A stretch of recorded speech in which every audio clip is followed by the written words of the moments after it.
wabarakatuh. Waalaikumsalam warahmatullahi wabarakatuh. Perkenalkan, nama saya Basri dari Kemusu. Nggih, Pak Basri dari Kemusu. Yang ingin saya tanyakan ini Pak, di tetangga kampung kami ada seorang remaja putra maupun putri terjadi kecelakaan. Apa yang sakit kok kecelakaan? Kecelakaan ini Pak. Oh ya. Lalu sudah hamil sekian bulan, anak itu masih pelajar. Tapi diundangkan oleh tokoh agama itu diucapkan siri. Nantinya mungkin bulan depan mau diresmikan, dipanggilkan seorang naib yang resmi dari pemerintah, maksudnya sah dari pemerintah maupun agama. Yang ingin saya tanyakan, kalau anak itu sudah hamil, diijabkan seorang petugas dari kantor KUA, menurut tuntunan, apakah naib itu kalau mengijabkan termasuk dosa atau tidak? Naibnya jenengan toh ini? Bukan Pak. Yang kedua Pak, kemarin itu waktu hari raya kurban itu saya termasuk mengingatkan ada rombongan memotong sapi. Sapi kiriman itu langsung diturunkan gitu aja. Ternyata kaki sapi itu pincang Pak, agak melepuh gitu.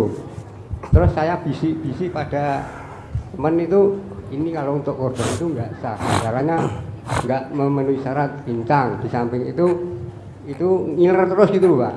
Apakah korban itu sah atau tidak? Atas jawaban Bapak Ustadz saya ucapkan banyak terima kasih.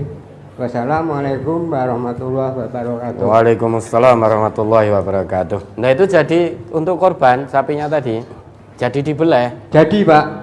Nah, sudah jadi no, itu pincangnya sudah pincang cetol. Masuk kriteria tidak kalau pincangnya seperti itu cetol? Nah, ya maksudnya satu tidak gitu. Dan untuk lain kali kalau ada kejadian seperti itu kan harusnya dikatakan ini nggak sah gitu yang iya, kalau tidak memenuhi kriteria korban, kalau memang itu disembelih maka itu menjadi sembelian biasa, bukan korban, karena pincangnya nyata,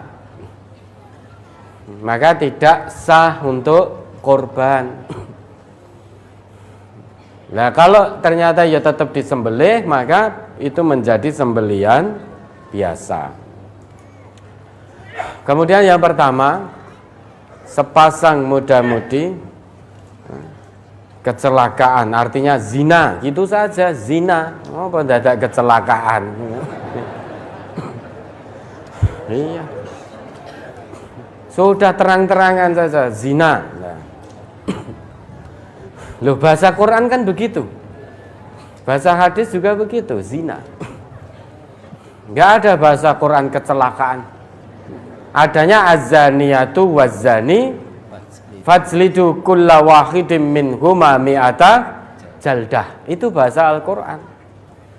Di situ tidak diterangkan pemudi yang kecelakaan, pemuda yang kecelakaan maka cambuklah, tidak ada di situ. Maka zina sudah. Pemuda-pemudi zina akhirnya hamil. Mesti senantiasa yang dipertanyakan pertama nikahnya sah atau tidak. Kalau negeri kita ini menganut hukum Islam, pemuda-pemudi tadi sudah dicambuk 100 kali di hadapan sekelompok orang-orang yang beriman, itu sebagai tebusan dosanya. Kalau dia sudah pernah menikah kemudian zina, kalau negeri kita menganut hukum Islam, apa? Rajam, lempari batu sampai meninggal. Itu sebagai tebusan dosanya. Namun negeri kita tidak menganut hukum Islam. Kalau dikatakan bagaimana tuntunannya, apakah ada tuntunan dalam Islam pemuda dan pemudi zina kemudian hamil dinikahkan. Tidak ada tuntunannya dalam Islam. Yang ada diasingkan 1 tahun kemudian dicambuk kalau itu belum pernah nikah, atau dirajam, itu kalau menurut Islam.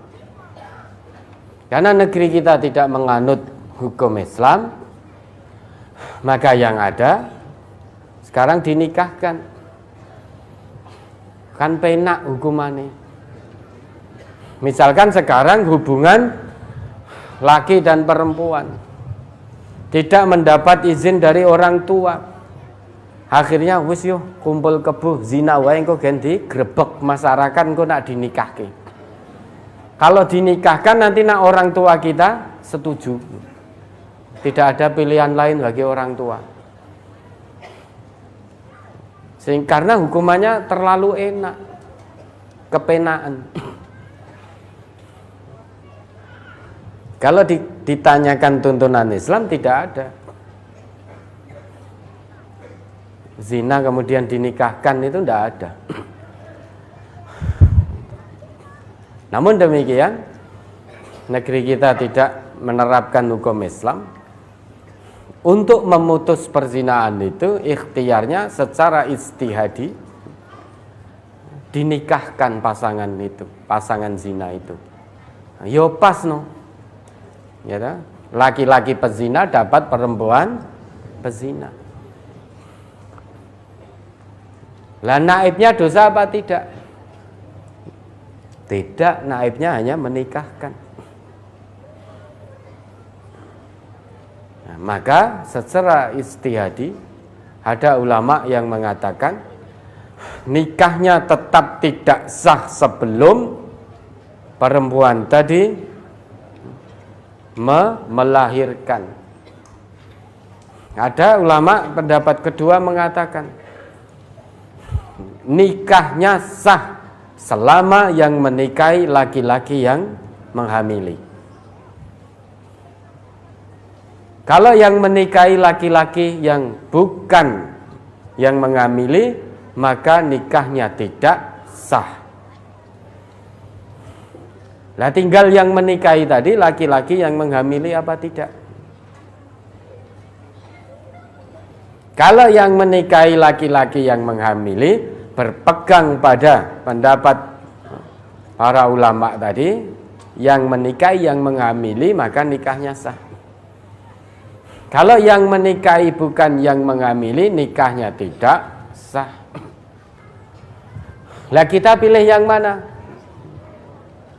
Pilih tidak zina.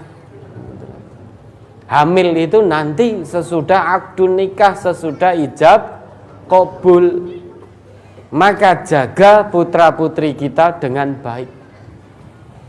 Belum lagi kalau nanti anaknya perempuan. Ketika mau nikah anaknya, bapak biologisnya tidak sah jadi wali nikah. Wali nikahnya harus wali hakim. Di samping itu, al-waladu lil firash walil akhir al-hajar. Anak itu dinisbatkan, dinasabkan kepada bapaknya yang sah secara agama. Sedangkan laki-laki pezina ditinggalkan. Sehingga anak yang lahir ini dia tidak punya bapak secara syariat. Meski secara biologis dia yang menghamili ibunya. Namun anak ini tidak punya bapak secara syariat. Sehingga hanya dinasabkan kepada ibunya saja. Kejam toh zina itu, polae wong loro, namun sampai memutus hubungan nasab, membuat malu keluarga. Jadi rentetannya kemana-mana. Penai ra sepiro. Paling berapa lama toh? enaknya nggak seberapa, dilaknat oleh Allah. Kalau Allah sudah melaknat, maka semua makhluk juga akan melaknat. Kalau tidak bertobat dengan taubatan nasuha, karena negeri kita tidak diterapkan hukum Islam, berarti dosa zinanya belum terhapus kalau dia tidak bertobat dengan tobat nasuha. Tobat nasuha itu yang bagaimana? Menghentikan perbuatan terkutuk, perbuatan keji itu selama-lamanya, tidak pernah diulangi lagi. Kemudian mohon ampun kepada Allah. Bukan hanya itu saja. Ikuti dengan berbuat baik sebaik dan sebanyak mungkin sampai ajal menjemput dirinya. Itu taubatan nasuha. Dengan demikian, ada harapan timbangan kebaikan di hadapan Allah nanti lebih berat daripada timbangan buruknya. Maka ikuti tata cara tobat yang benar sebagaimana yang Allah tunjukkan dalam Quran surat Az-Zumar ayat 53 sampai 56 itu. Ikuti tata cara tobat yang benar. Tata cara tobat yang benar itu dikatakan tobatan nasuha kalau kita mengikuti petunjuk Allah bagaimana cara tobat yang benar.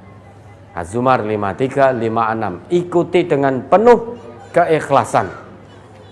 Betul-betul penyesal, dengan penuh penyesalan telah melakukan satu perbuatan dosa besar. Mohon ampun betul pada Allah. Lebih dekat lagi kepada Allah. Mendekat lagi kepada Allah. Dengan begitu mudah-mudahan Allah ampuni dosa-dosanya. Kalau yang ditanyakan apakah Pak Naib menikahkan tadi juga berdosa? Insya Allah Pak Naib tidak berdosa. Kalau Pak Naib tahu yang menikahi adalah pria yang menghamili. Kalau Pak Naibnya tahu yang menikahi laki-laki yang bukan yang menghamili, Pak Naibnya tahu tapi tetap ngeyel menikahkan, maka Pak Naibnya berdosa. Ya.